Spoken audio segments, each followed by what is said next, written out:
We're going to take a look at just a couple example of real context application types of problems that allow us to write function models and be able to use those models in these particular applications.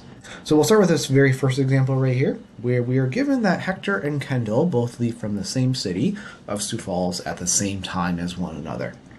Now, Hector drives in a southerly direction at a constant rate of 75 miles per hour, while Kendall drives in an easterly direction at a rate of 70 miles per hour. So you can see there's a few different things that we want to be able to answer here. So the first thing that we're going to try to strive for here is being able to actually write a model that will represent the distance between those two cars as a function of time. So when we have that phrase as a function of, and whatever follows that, which in this case is time, you want to think of that as really being your input. So we want time to really determine this other variable right here, which is going to be the distance between the cars, which you want to think of as being your output. Okay, so time is really going to be your x, and distance is really going to be your y. So we might be able to come up with a function that maybe we could name d of t, right? Because you're going to plug in time, and then you're going to get out distance as a y variable. So I think it's going to be really helpful for this type of a problem to draw out a picture so we can try to visualize how we can compute this distance based on the amount of time that it had been traveling, right? So we do have this city of Sioux Falls, which is where they start from, right? Now, in one case, we have Hector right here, who is driving in a southerly direction, and he's traveling at a rate of 75 miles per hour. Whereas in an easterly direction, so in this direction right here, this is where Kendall is driving towards, and she is driving at a rate of 70 miles per hour, right? So what we have to understand from this here then is we're trying to write the distance between the cars as a function of time, right? So this right here is actually going to be the distance between those cars at any given point in time, right? So it's going to be kind of a diagonal sort of straight line distance between those two cars. So in order to get that green distance computed, we'll have to recognize the fact that actually we're dealing with a right triangle right here, because the angle at which they left, right, going straight south and straight east, forms a 90-degree angle. So since we're dealing with a right triangle, we can compute the distance d right there, which is just the hypotenuse, by using the Pythagorean theorem, right? So somehow we want to be able to figure out what the length of that blue segment is and what the length of that red segment is, because then if we add their squares, it should equal that distance squared, right? So if we wanted to figure out what this distance is right here, well, we know that distance is always equal to rate times time, and since Hector's rate is 75 miles per hour, it should be 75 times the amount of time, in hours, of course, because 75 is in miles per hour. So this right here gives you an expression for Hector's distance in terms of time. So in a similar sort of manner, then 70 times t is going to give you the distance that Kendall has traveled as a function of time, right? So therefore, if we just take basically 75t, and that's the distance that Hector has traveled after time t, and we square that, and then we add this to the square of the quantity of 70t squared, then this should be equal to what the distance between the two cars is squared, which I can just write as being d of t all squared, right? So really, if we wanted to write this as a function of d of t, we should solve this to get d of t alone. So if I used a square root right there, that would get d of t alone. And then over this whole quantity being plus right there, I want to put a square root right there. So we will be able to actually take like this right here and square that, and also square that right there. So this is going to be 75t times 75t. So if I do 75 times 75, we get 5,625 t squared. And then if I do 70 squared, that's going to be 4,900 t squared. And that's all underneath a square root, which is equal to d of t. Now, underneath that square root, I guess technically you could combine those like terms. So if we added 5625 with 4900, we do get 10,525 t squared underneath that square root, and that's equal to d of t. So this right here that I'll just highlight in green really gives you the answer to the very first part of that question, which is asking for a function that gives us the distance between those two people at a given time t, right? All right, so let's jump to the second part of this question, where the second part of this question is saying to find the domain of the function. So if we think about our definition of what a domain is, it's a set, because it has to be a group or a collection of objects, right? But it's the set of all inputs in a relationship. So if we refer to this equation right here, and we think about what our inputs are going to be, your inputs are going to be the amount of time, right? So think about what numbers can possibly be the amount of time. Well, it can't be negative, right? Because they aren't traveling backwards in time. So it really has to be 0, because maybe they didn't move anywhere yet, or higher.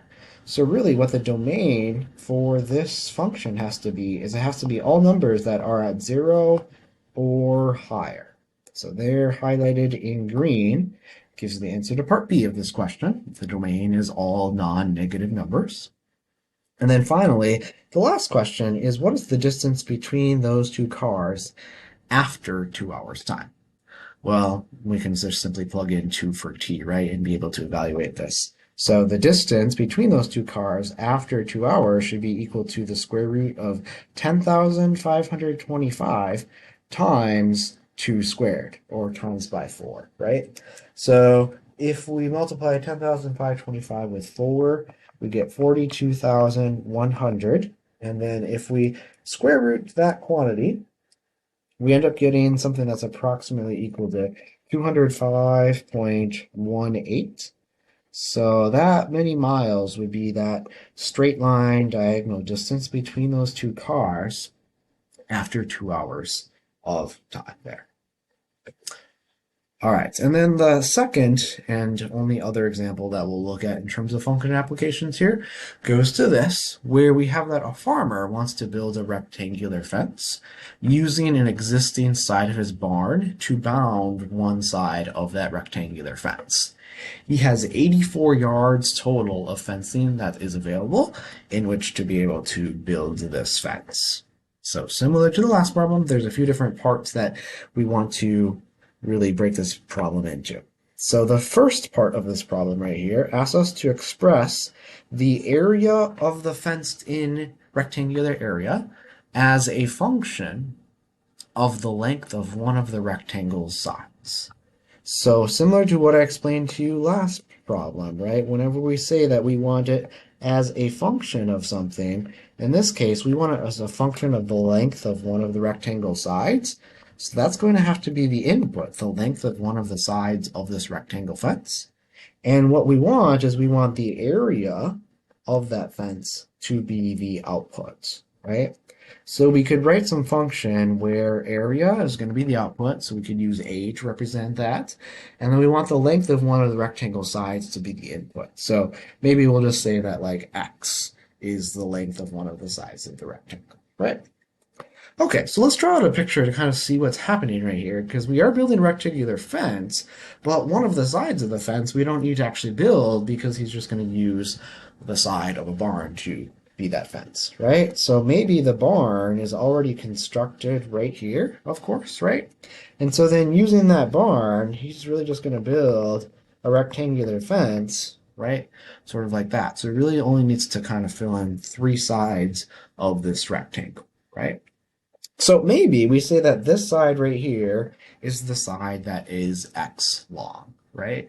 Well, that means that this other side has to also be x long because rectangles have the same lengths of sides that are on opposite sides of the rectangle, of course, right?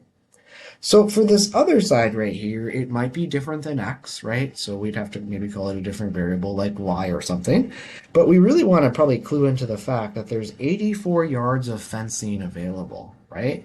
So that means he can't use this X number of yards of fencing, and he can't use this X number of yards of fencing. He's used that all up. So we want to subtract away X and subtract away another X of fencing from 84, and that's how much is going to be left. So we can say then that this side of the fence is going to be 84 minus 2x long, because that's how much fence he's going to have now available, right?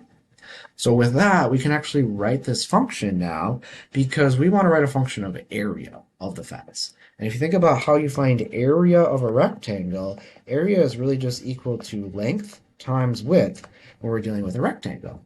And in the case of this particular rectangle, the length right here is 84 minus 2x, and the width is x. So as a function right here, then this area really could just be x times the quantity of 84 minus 2x, and that is going to be the area of the rectangle in terms of x, which is the length of one of the sides of the rectangle, right? So this right here I will highlight in green and is the answer to part A of our question, writing the function as such. Now the second part of this question, part B, is asking for the domain of the function.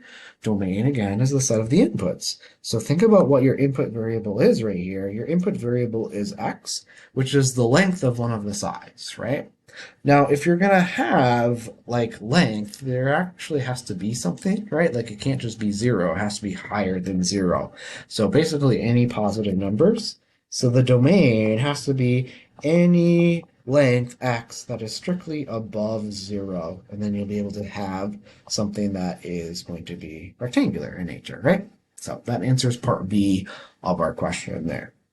So the final part of our question right here is to find the dimensions that maximize the area of the fenced-in area. So we want to try to be able to figure out, using this function right here, what's going to be the maximum of our area. And then kind of the best way to go about that probably is to graph this function right here. It actually ends up being a parabola, and the reason why that is if you kind of like distribute this x right here, you end up getting 84x minus 2x squared is equal to a of x, and so clearly that's a quadratic, which ends up giving us a parabola. So if we graph this parabola, then we should be able to come up with hopefully a maximum, something that's going to maximize. So if I just go to my calculator right here, and you can see I've got a whole bunch of older equations from other examples here that I'm just going to clear out. And let's go ahead and type in 84x minus 2x squared and graph it. So it looks like it doesn't quite fit nicely. So I'm going to find something that's going to really fit this. So I'm going to go to my zoom options and choose zoom fit. And that still doesn't even make it fit super nicely because we don't see the high point. So I'm going to have to really make sure my x's go even further. So let's go all the way to say, I don't know, like 30. And if that would, there we go. So now we can see there's kind of an actual maximum point, right? So if I were to try to find this maximum point right here, I could use the calculate option on my calculator. So you'll see that trace button at the top, the fourth button at the top, and then above trace, you'll see calc. So I'm going to go to that calc option, and I can calculate a maximum. So choose to calculate a maximum, and I'll choose my left bound point. So you'll see my cursor is somewhere to the left of the maximum. I'll hit enter, and then it asks me for a right bound now. So that red line shows the left bound, and I'll go to the right of the maximum and hit enter on that. And it tells me the maximum now is at 21,882. Okay, you can see that at the bottom. So when x is 21, that should give us the maximum amount of area. So if we go back to our problem right here, we'll see that we're going to get a maximum at x equals 21, right? So that means then that this right here would have to be 21, and this right here would have to be 21 as well. So if we plugged in 21 into 84 minus 2x, 84 minus 2 times 21, we get 84 minus 42 then, which gives you a length of 42. So then it seems that when we have dimensions of 21 and 42, then that's going to give us the maximum area. So 21 by 42 gives you the maximum area. And of course, you could find the maximum area if you were asked for such a thing too, just by multiplying 21 and 42. So it turns out that 882 square yards ends up being the amount of area that would be the maximum you can get with this construction.